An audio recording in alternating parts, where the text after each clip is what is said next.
So the recent California fires are very strange and suspect, to say the least. We have specific areas being burned, like energy was being directed at certain things. In drone footage of the aftermath, we see houses completely obliterated and turned to ash while the surrounding landscapes and trees are totally fine. Here is a clip courtesy of Serbian Conspiracy. I'll put a link in the description. You'll notice here that stores and restaurants are wiped out while other things are still in perfect shape. Other buildings are fine, trees are untouched, but specific structures are just devastated. You gotta ask yourself, what's up with that? How did the fires get to these certain buildings but the surrounding areas, including the parking lot, look normal? Is this the result of direct energy weapons? Ranged weapons that inflict damage on a target by emitting highly focused energy? The answer is most likely yes, but most people believe that these kind of weapons are just science fiction, due to movies like Austin Powers, for instance. Ladies and gentlemen, we're about to begin phase 2 of our evil project. Or is it phase 3? I don't know phases. Anyways, this is the phase in which we put a giant laser on the moon. As you know, the moon rotates around the Earth like so. When the moon reaches its appropriate lunar alignment, it will destroy Washington, D.C. Anyways, the key to this plan is the giant laser. But in reality, these direct energy weapons are admitted to be real and are documented.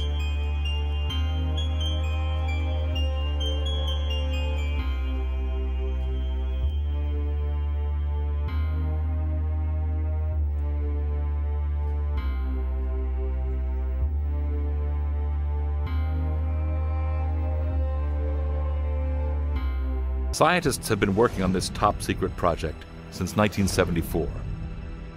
This laser is capable of unleashing the power of the sun. Enough energy to light up every home in the U.S. or wipe out mankind. What we can do is focus this very high energy into a very small spot for a very short time. And when that happens, we get the conditions that are very much like inside our sun. So you hear that? Now let's watch a clip from YouTube channel In Truth by Grace. Link will be in the description, of course. This is not a carbon fire. This is the only fire in the whole wide world that's considered a forest fire where the forest did not burn. The forest didn't burn here. All the glass melted. All the structural materials that used to be a house have disappeared. They have disappeared. You have a couple of bent poles here, a couple of poles that are bent, but you have absolutely no materials. The houses have not fallen. The houses have disappeared. The materials of these contents of these houses are gone. Let's listen to what they have to say here. She's going to talk a little bit about it. Well, first, let's go here. I want to show you where these fires are, because if you're like me, you didn't know that there were 14 separate fires. How did 14 separate fires start over such a wide area? You guys, this isn't normal.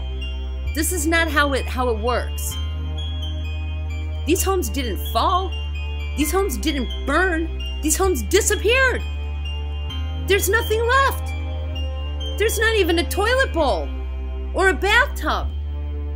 This is one of the cars or trucks or something that was in this fire, and you'll notice that the glass here, which has a melting point of between 2,600 and 3,000 degrees Fahrenheit, okay?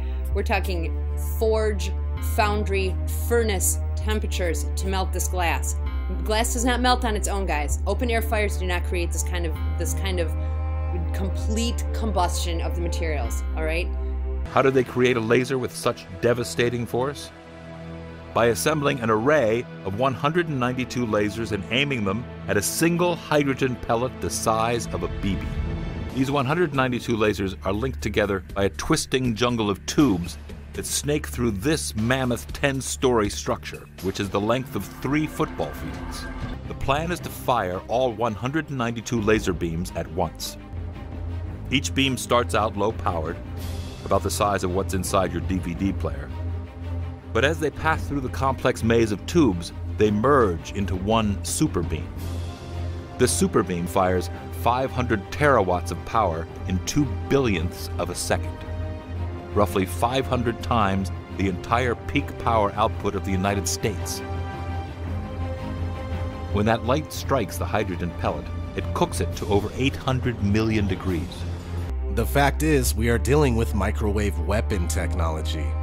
How else would this tree catch on fire from the inside? A haunting but mesmerizing scene from the wildfires in Sonoma County. A man came across this tree burning from the inside out. Matthew McDermott was driving around looking for escape routes as multiple fires closed in on the area he was in. The tree appears to be hollowed out by embers and flames. Right? You could look this up. This is all over the news. Tree on fire from the inside. The only time that happens is when trees are struck by lightning, which in itself is a direct energy, right? This whole thing is all messed up. Hurricane after hurricane, which are also able to be created and controlled by man. And now this? And right on cue, we have the Geostorm movie coming out, which has some truth in it. We can control our weather. But it's mostly outer space reinforcement propaganda.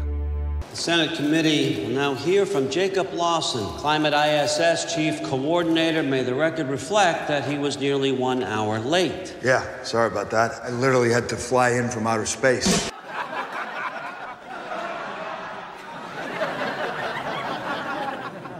Are all these things a distraction from the Vegas incident?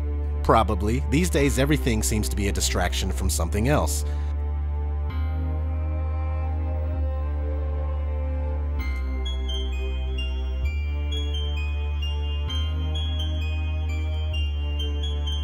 Anyway, I'll put some links for other channels that do a great job at covering these things. Check out In Truth by Grace, aplaintruth.info, my man Richie from Boston, of course, Leak Project, and yeah, there are many others. Salute to all the truth seekers, despite some of our differences. Stay vigilant and keep at it. Much love from ODD TV. I'm gone.